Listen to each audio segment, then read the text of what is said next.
जय हिंद दोस्तों। तो चलिए आज हम लोग स्टार्ट करते हैं।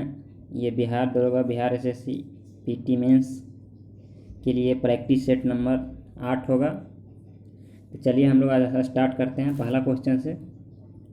पहला क्वेश्चन है, निम्नलिखित झीलों में कौन विश्व का प्राचीनतम तथा सबसे गहरा झील है? तो सबसे गहरा झील ये हो जाएगा बैकाल झील, 1 नंबर हो जाएगा गहरा झील। विनिपेग झील कनाडा में हो गया। विक्टोरिया झील ये अफ्रीका में हो गया, नील नदी जहाँ से निकलती है। हुरॉन झील ये बताया था आपको, हुरॉन झील ये यूएसए और कनाडा के सीमा पे है। जो बताया था कि वहाँ पे 3 गो झील है और 5 गो झील है। एसएम हीरो, सुपीरियर झील, मिशिगन झील, हुरॉन झील, ईरी झील, ओंटारियो झील, ये यूएसए और कनाडा के सीमा पर था। तो इसका आंसर डी नंबर हो जाएगा, ए नंबर हो जाएगा बैकाल झील। और देखिए झील बहुत सारा देख लेते हैं हम लोग। तो बैकाल झील, ये बैकाल झील साइबेरिया और रूस में हो गया। तंगनिका झील ये तंजानिया, कांगो और जाम्बिया इसके चारों तरफ है। तंगनिका झील ये दक्षिण अफ्रीका में है, अफ्रीका में है। कैस्पियन सागर ईरान और रूस के सीमा पे है कैस्पियन सागर। और बोस्टॉक ये अंटार्कटिका में है। बोस्टॉक झील अंटार्कटिका में हो गया बोस्टॉक। चलिए अगला क्वेश्चन देखते हैं हम लोग। निम्नलिखित में कौन सही सुमेलित नहीं है, जो बताना। गर्म जल का स्रोत है और कहाँ स्थित है? तो इसमें कौन सही सुमेलित नहीं है, जो बताना। दूसरा का ये दूसरा का हो जाएगा बी नंबर, ये ज्वालामुखी जम्मू कश्मीर ये सुमेलित नहीं है। पहला का है मणिकरण, हिमाचल प्रदेश में है गर्म जल का स्रोत। अनहोनी मध्य प्रदेश में है। तप्तपानी उड़ीसा में है। अगला क्वेश्चन है, निम्नलिखित में कौन से शीतोष्ण घास के मैदान यूरेशिया में पाए जाते हैं? यूरोप और एशिया के क्षेत्र को यूरेशिया बोलेंगे। वहाँ पे आपको सी नंबर हो जाएगा। स्टेपी घास का मैदान पाया जाता है यूरेशिया में। और बहुत सारा घास का मैदान है, देख लेते हैं। सवाना पूछेगा, सवाना हो जाएगा आपको पूर्वी अफ्रीका। सवाना अफ्रीका रखिए, केन्या, तंजानिया, वेनेजुएला ये सब क्षेत्र में पाया जाता है अफ्रीका में। पंपास हो गया अर्जेंटीना, उरुग्वे, ब्राज़ील ये दक्षिण अमेरिका में है पंपास। स्टेपी हो गया रूस, मध्य एशिया।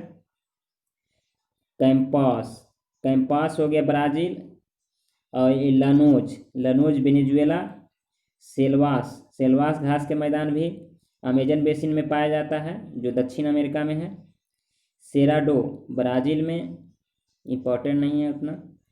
बेल्ड ये दक्षिण अफ्रीका में बेल्ड घास का मैदान पाया जाता है। कैंटरबरी न्यूजीलैंड में ये घास का मैदान था।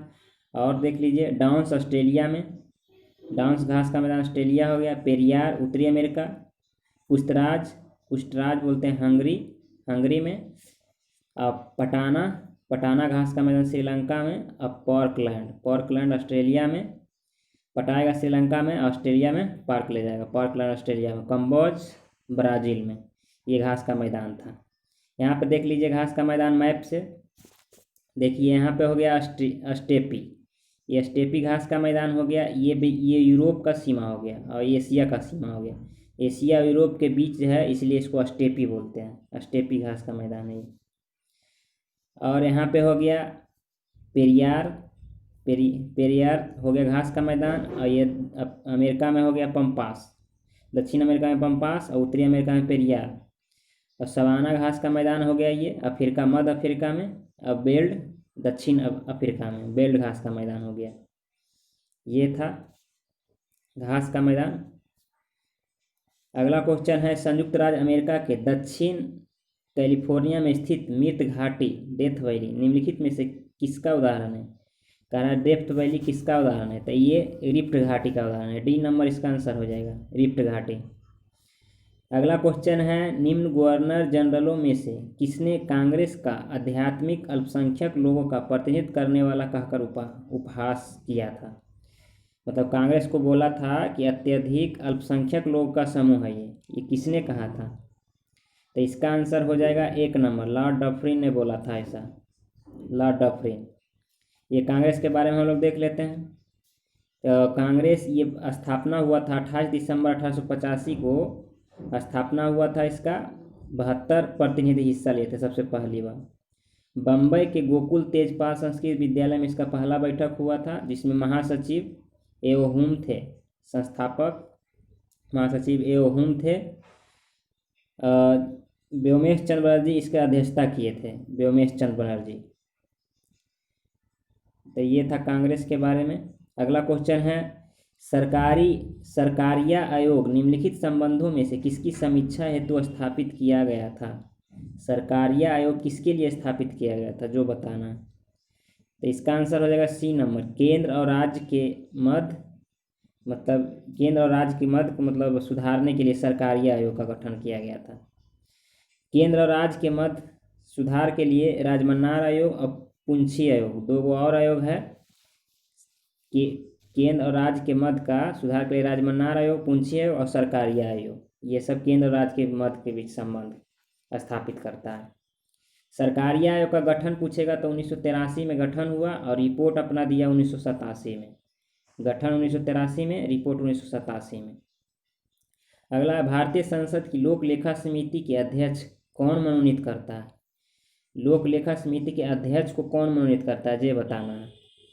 तो ये हो जाएगा A नंबर, लोकसभा का अध्यक्ष। लोकसभा का अध्यक्ष लोक लेखा समिति का अध्यक्ष को मनोनीत करता है।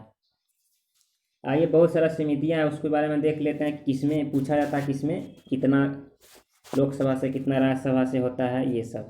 तो परकलन समिति में 30 सदस्य होता है और 30 सब लोकसभा से होता है। परकलन समिति सबसे बड़ी संसदीय समिति है और 30 लोकसभा से होता है, याद रखिएगा। सदस्यों का चुनाव प्रत्येक वर्ष इसमें होता है, हर एक वर्ष सदस्य का चुनाव होता है। सरकारी खर्च में कैसे कमी लाया जाए, इसकी समीक्षा करता है। प्रशासन में कैसे सुधार लाया जाए, ये सब के बारे में रिपोर्ट देता है परकलन समिति। अगला है लोक लेखा समिति, इंपॉर्टेंट। इसमें 15 लोकसभा से 7 राज्यसभा से होता है। परकलन समिति की जुड़वा वाहन लोक लेखा समिति को कहा जाता है, परकलन समिति का जुड़वा वाहन। लोक लेखा अपना प्रतिवेदन लोकसभा को देता है। लोक लेखा पूछेगा, लोक लेखा अपना प्रतिवेदन किसको देता है? तो लोक लेखा अपना प्रतिवेदन लोकसभा को देता है। अगला है सरकारी उपकरण समिति। सरकारी उपकरण समिति में 22 सदस्य होता है, 15 लोकसभा से 7 राज्यसभा से। 1963 में सरकारी उपकरण समिति का गठन हुआ था।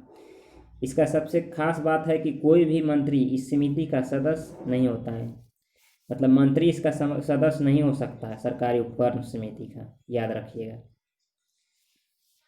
लोकसभा की कार्य मंत्रणा समिति, लोकसभा की कार्य मंत्रणा समिति होता है और राज्यसभा की कार्य मंत्रणा समिति होता है। तो लोकसभा की कार्य मंत्रणा समिति में 15 सदस्य होता है। लोकसभा अध्यक्ष ही इसका अध्यक्ष होता है। पूछा जाता है कौन सा ऐसा समिति है जिसका लोकसभा अध्यक्ष ही उसका अध्यक्ष करता है, तो लोकसभा की कार्य मंत्रणा समिति। अगला है नियम समिति। नियम समिति दोनों में अलग अलग होता है। लोकसभा में 15 सदस्य होता है, राज्यसभा में 16 सदस्य होता है। लोकसभा अध्यक्ष और राज्यसभा अध्यक्ष के साथ लेकर 15-16 को। अगला है ग्रंथालय समिति। ग्रंथालय समिति में 9 सदस्य होता है, जिसमें 6 लोकसभा से 3 राज्यसभा से, ग्रंथालय समिति में। एक और समिति है SC/ST कल्याण समिति। इसमें 30 सदस्य होता है, जिसमें 20 लोकसभा से और 10 राज्यसभा से, SC/ST कल्याण समिति। चलिए अगला क्वेश्चन देखते हैं। भारतीय संविधान के किस अनुच्छेद के अंतर्गत लोकसभा के अनुसूचित जातियों का रक्षण का प्रावधान किया गया? तो कितना बार सेट में आ गया है? यही 2-3 बार। ये इसका आंसर 1 नंबर हो जाएगा अनुच्छेद 330 में। SC/ST का प्रावधान 330 में बताए थे और 331 में बोलेगा तो आंग्ल भारतीय की नियुक्ति। 331 और 332 विधानसभा में, यहाँ लोकसभा में था, विधानसभा में SC/ST, और 333 विधानसभा में एक आंग्ल भारतीय की नियुक्ति, जो कि अब समाप्त कर दिया गया। अगला है उन मौलिक अधिकारों का चयन करें जो भारतीय नागरिकों को प्राप्त है परंतु गैर नागरिकों को नहीं है। भारतीय नागरिक को तो प्राप्त है लेकिन गैर नागरिक को नहीं है। तो इसका आंसर 1 नंबर हो जाएगा, यानी 1 और 3। ये भाषण एवं अभिव्यक्ति की स्वतंत्रता 19 में ये हो जाएगा। और 3 नंबर अल्पसंख्यक के अधिकार 29 वाला ये हो जाएगा। मतलब ये भारतीय नागरिक को ही सिर्फ प्राप्त है। तो भारतीय नागरिक को कौन कौन प्राप्त है ये देख लेते हैं। भारतीय नागरिक को प्राप्त है 15, 16, 19, 29, 30। ये 5 गो है जो भारतीय नागरिक को प्राप्त है सिर्फ। निम्नलिखित में कौन सा युग सही सुमेलित नहीं है जो बताना है। तो कौन सा इसमें सही सुमेलित नहीं है, ये चंदेरी का युद्ध। चंदेरी का युद्ध 1528 में हुआ था। बोले थे कि पहले पानी पिया, खाना खाया, फिर चांद के घर गया। तब पानीपत 1526, खानवा का युद्ध 1527, चंदेरी का युद्ध 1528 और घाघरा का युद्ध 1529। ये हो जाएगा। चलिए आज का यही समाप्त होता है। इसमें हम लोग ये बुक कुछ दिया गया है, इसको आप याद कर लीजिएगा। मतविलास प्रहसन की रचना महेंद्र वर्मन। महाभाष्य है पतंजलि। आर्यभट्ट असुर सिद्धांत आर्यभट्ट। बृहद कथा मंजरी क्षेमेंद्र। राजमार्तंड भोज। रस रत्नागर नागार्जुन। सहस्त्रकारी का सूत्र नागार्जुन। माध्यमिका कारिका सूत्र नागार्जुन। राजतरंगिणी कलहन। राजतरंगिणी का हो जाएगा कलहन। प्रबंध चिंतामणि के मेरु तुंगाचार्य। कीर्ति कुमुदीन के सोमेश्वर। मेघदूतम कुमार संभवम रघुवंशम सब कालिदास। कामसूत्र वत्स्यायन। बुद्धचरित्र अश्वघोष। सरिपुत्र प्रकाशन अश्वघोष। कीर्तजूरियाँ के लेखक भारवी।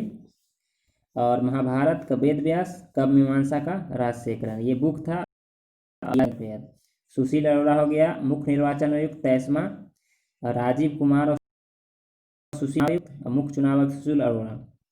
और उप चुनाव आयुक्त पूछेगा तो चंद्रभूषण, संदीप, आशीष और उमेश, आशीष, संदीप, चंद्रभूषण। उप चुनाव आयुक्त गिरीश चंद्र मुर्मू। ये कैग हो गए नियंत्रण एवं महालेखा परीक्षक कैग गिरीश चंद्र मुर्मू।